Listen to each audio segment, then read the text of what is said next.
बच्चों, पिछली वीडियो में हमने प्रथम पद्यांश की व्याख्या की थी। अब हम दूसरे पद्यांश की व्याख्या कर रहे हैं। और माँ बिन पढ़ी मेरी, ये मेरी है।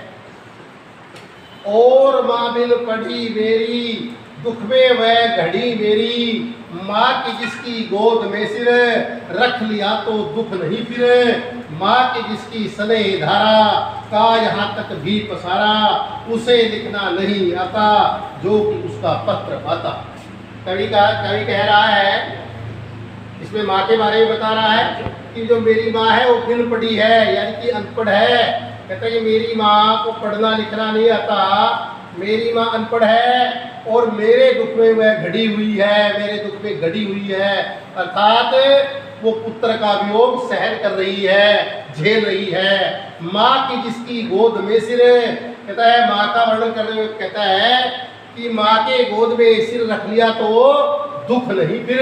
कहता है कि सारे दुख समाप्त हो जाते हैं। माँ की जिसकी स्नेह धारा, स्नेह धारा का मतलब प्यार की धारा।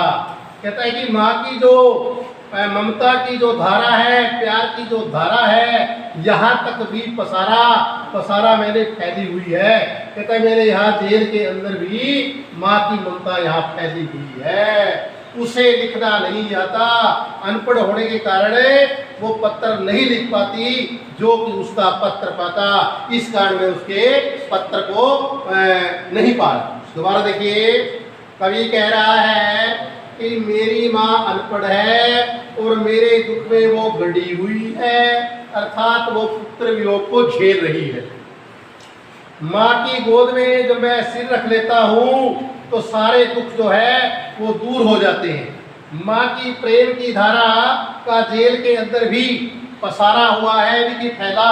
माँ की धारा जो है यहाँ तक भी फैली हुई है, उसका यहाँ तक भी प्रभाव है। उसे लिखना अनपढ़ होने के कारण मैं लिख नहीं पाती, इसलिए जो है ना मुझे माँ का जो है ना पत्र प्राप्त नहीं होता। अगला पैरा देखिएगा, पिताजी जिनको बुढ़ापा,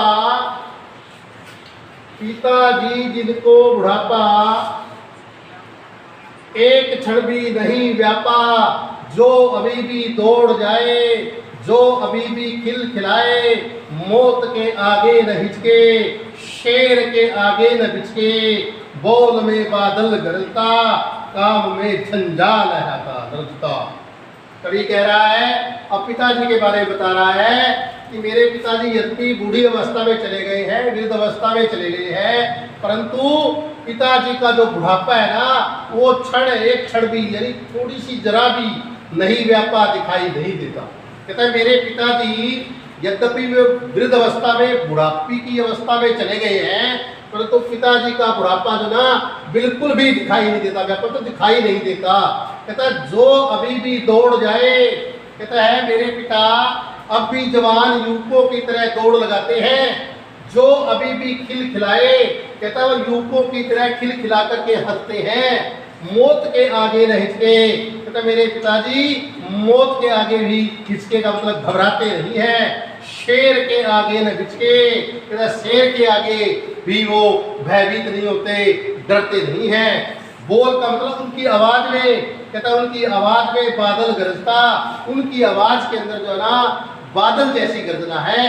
काम में झंझा लरजता, जो ये घर का काम करते हैं, झंझा का मतलब तूफान की तरह लरजता, तो शर्मा जाता है, यानी कि घर का काम वो तूफान की तरह करते हैं। दोबारा देखिए, कवि कह रहा है यद्यपि मेरे पिताजी बूढ़ी अवस्था में चले गए हैं, परंतु मेरे पिताजी का बुढ़ापा जो ना जरा सा भी दिखाई नहीं देता, उसका बिल्कुल भी दिखाई नहीं देते कि वो बूढ़े हो गए हैं, क्योंकि वो अब भी युवकों की तरह दौड़ लगाते हैं, युवकों की तरह खिलखिला करके हंसते हैं, मौत के सामने भी नहीं घबराते और शेर के आने से भी वे डरते नहीं हैं। उनकी आवाज में बादल जैसी गर्जना है और घर का काम जो है ना वो तूफान की तरह करते हैं। यहाँ पर इस पद्यांश में कवि ने अपने पिता के व्यक्तित्व पर प्रकाश डाला है, यानी पिताजी के विशेषताओं को बताया है।